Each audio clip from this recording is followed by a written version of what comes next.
Greetings, adventurers. I am home this evening, and actually I just got back from playing Pathfinder to find on my front porch, delivered, I've already disposed of the outside package, but my Type40 Wayfinder Compass for Pathfinder and my set of Aeon stones. So I figure let's open this up and have some fun. I also brought up my Kickstarter page, just kind of remind myself of what it was I actually signed up for. So, first things first, I usually cut the tape at the bottom of the box, but it looks like these are not taped sealed at the top. So we're just going to go ahead and open up that cardboard right there. And nice and easy. Don't want to drop this. That's everything in the box. Of course, my cat sees me playing with the camera, so she wants my attention. Looks like there are some cards for in-game use. We'll go through those in just a moment. But most spectacularly, take a look at this thing.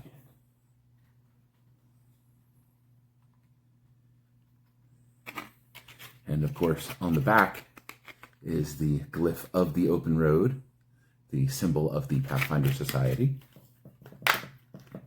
Now, for those of you who are watching this that aren't uber nerds like me and very much into Pathfinder and Pathfinder Society, organized play, the Pathfinder Society Adventurers group is a group of archaeologists and researchers and adventurers that go out into the world and explore strange things.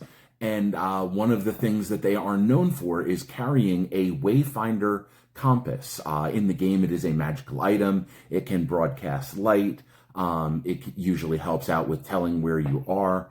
And this one here, slip my thumbnail in there and open the lid. And there is an actual compass inside, and it looks like it is pointing towards north. Kinda, mostly. If I keep it flat. It's usually how most compasses work. And according to the video, yes, there is a functioning turnable bezel that you can use to help orient yourself.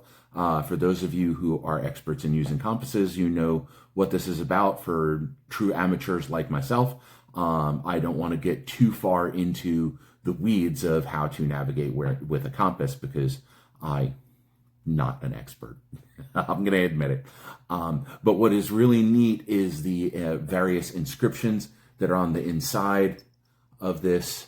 The inside of the lid seems to be just painted with a little bit of like an enamel, but around the bezel itself, there are a lot of different engravings that seem to be various different runes, maybe from some of the scripts that are used in the game. There are so many of them, I can't keep track of them all. But I can do some research into that later to see if maybe I can decipher what some of the symbols used are. But obviously inside, in the compass, you can see that you have your basic north, south, east, west marked on there, and also a couple other little arcane symbols around the dial as well. So it is. This is metal. It's actually got a little bit of beef to it, so that's an important thing. And wow, it's gorgeous. It's beautiful.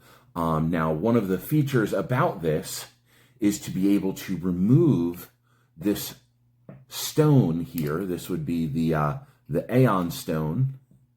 It's a magical stone where each of them has different properties. This one, according to the page as I see it, this one is the clear. So this is the envisioning, so it helps you envision things. I will have to do a little bit more research to find out exactly what all of the various game mechanics are and how they interact with each other. I'm going to set that off to the side for right now because the second box is more Aeon stones to put in there. So we can go ahead and I'm going to open this one up.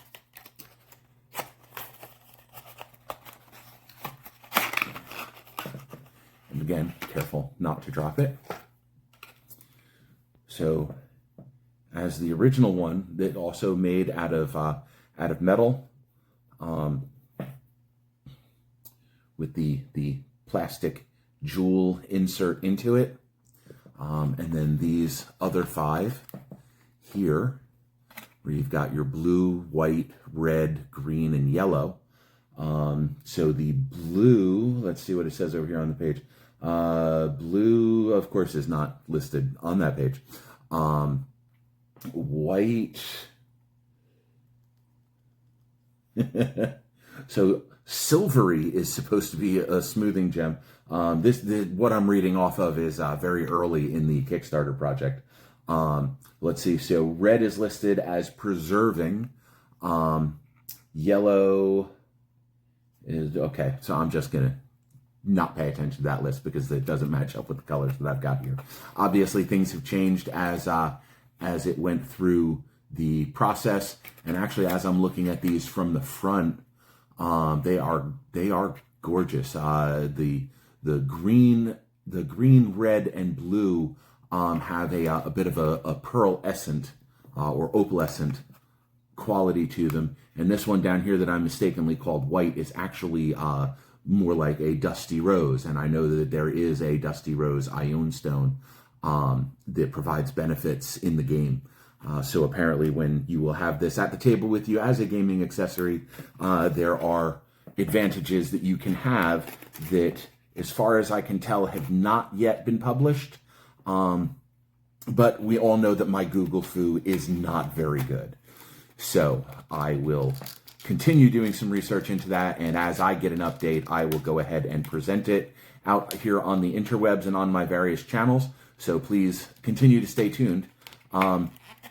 Or just check back in, and when you see those notifications come up that I've got a new video out, please stop in, and also feel free to share this video with your role-playing game friends, especially if you think they might like one of these for Christmas or a birthday coming up soon. But this very much is a toy.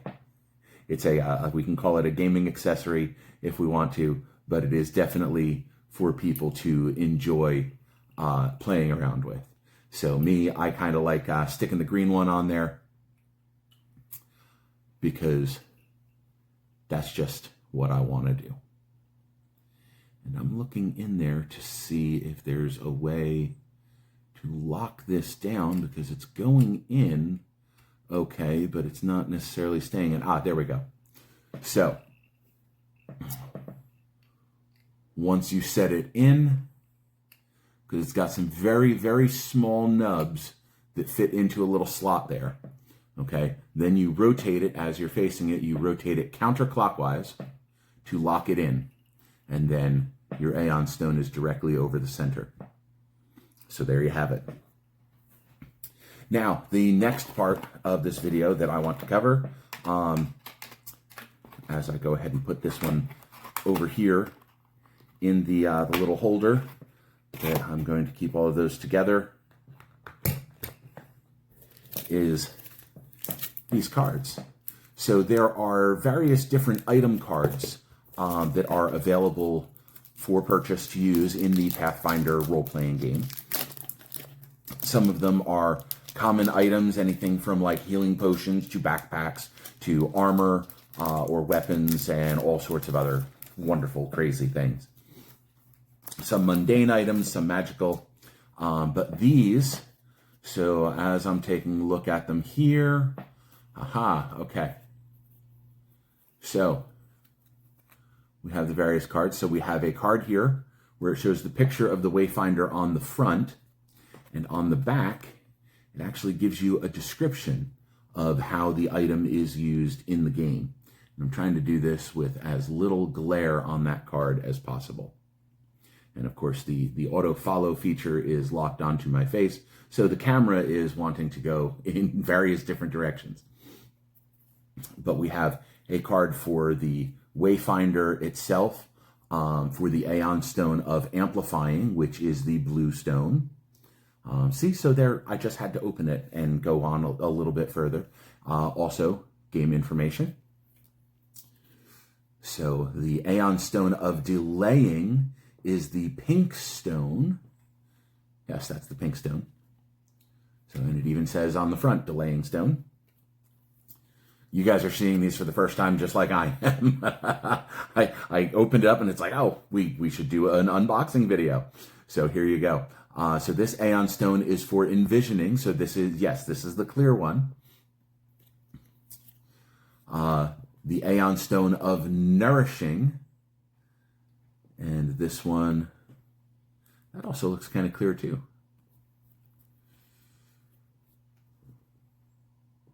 This looks like it's the yellow one.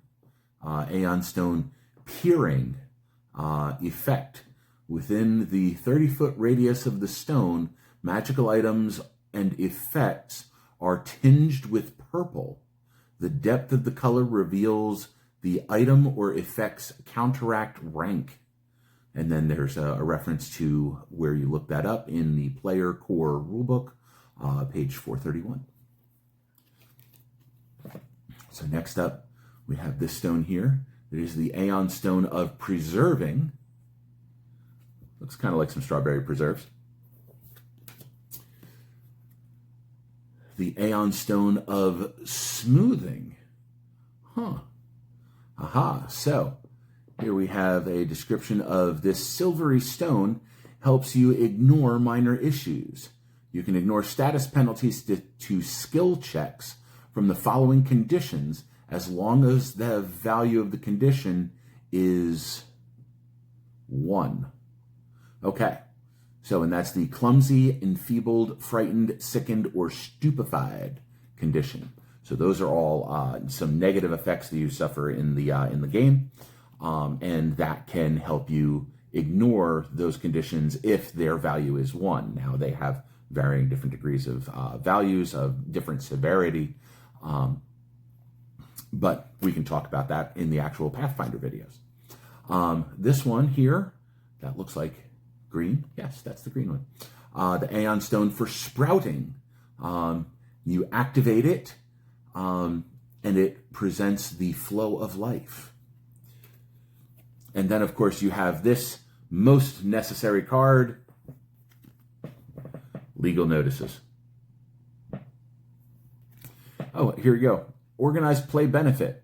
Whenever you take your Type40 Wayfinder along to an official Pathfinder 2nd Edition organized play event, it provides the in-game benefit granted by an other item accessory. So there you have it. So it's kind of ironic that this came in while I was actually at a game. If it had only come in a few hours earlier, I could have taken it with me and showed it off there at the game. But then, of course, I would have been doing the video either there at the game store, as loud as it was, or I would have just been very late to the game because I would have done this video first because I wanted to do an unboxing video of this product. Anyway, it is a very beautiful product. I'm glad I got in on the Kickstarter. Look for it on game store shelves because it should be releasing either later this year or early next year for general purchase, at least from what I recall seeing on the interwebs. So trust that as much as you will. Anyway, thank you very much for joining me, adventurers, as I went ahead and opened up this new toy. So I hope to get to enjoy it soon, and I hope to see you guys at a table nearby. So, until then, adventure on, ladies and gentlemen.